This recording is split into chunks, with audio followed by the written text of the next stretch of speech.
Let's go back to the year 2010. President Barack Obama gave his first State of the Union address. Unemployment averaged 9.5%. A gallon of milk cost $3.32. And 46-year-old Megan Hess and her 69-year-old mother, Shirley Koch, were funeral home operators for a nonprofit funeral home called Sunset Mesa, located in Colorado.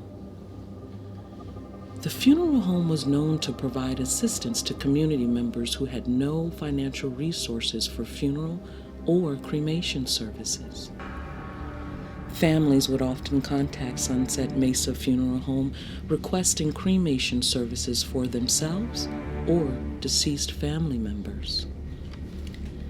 At the funeral home, Hess would meet with vulnerable family members to go over the type of services that her and her mother offered, including cremation of their loved ones.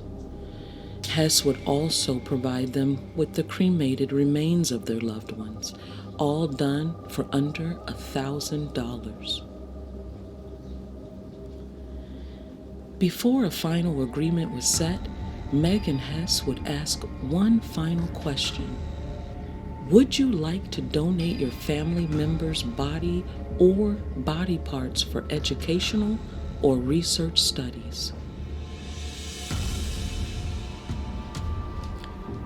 Most families would reject the idea of donating their deceased family member's body or body parts, while some families agreed for research purposes.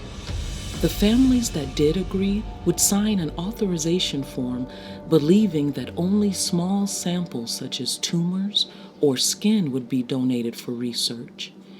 Each family that came to Sunset Mesa Funeral Home seeking cremation services would leave feeling at ease about the arrangement that was made for themselves or their loved ones.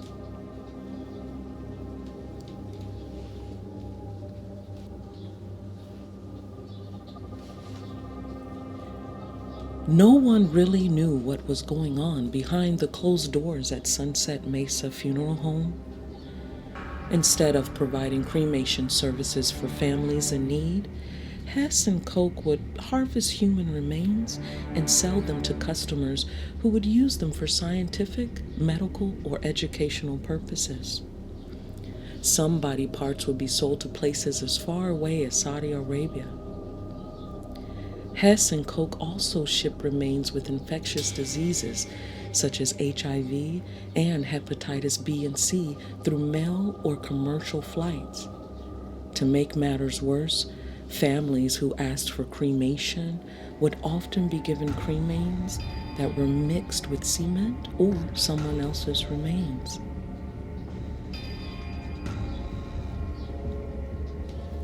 For the next 8 years, the evil mother and daughter would lie to more than 200 families. Instead of offering guidance, the evil woman, without knowledge or consent, would betray everyone's trust by mutilating their loved ones for profit.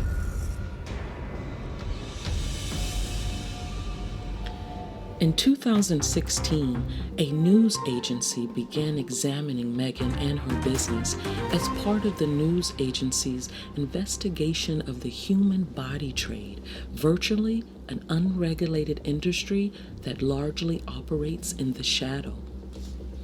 Hess spoke extensively with the news agency about her body broker company. In an interview in 2016, she described donor service as a small, quote, family business.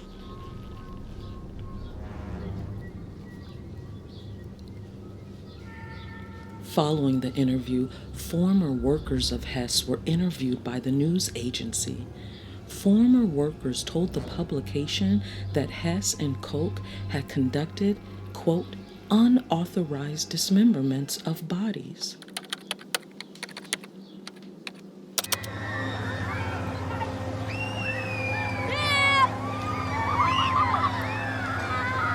In 2018, The FBI first grew suspicious of Hess and Koch following the news agency's investigative piece on the sale of body parts.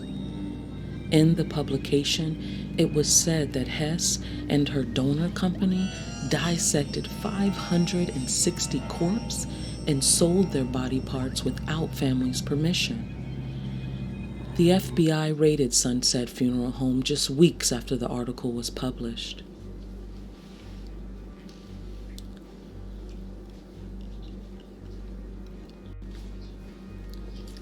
In 2020, Hess and Koch were charged with 6 counts of mail fraud and 3 counts of illegally transportation of hazardous material.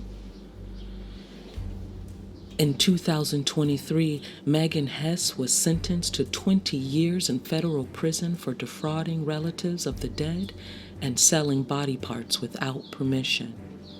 Her 69-year-old mother, Shirley Koch, was sentenced to 15 years for her role in dismemberment of the bodies. Thank you for watching. Please like and subscribe so we can live and learn together.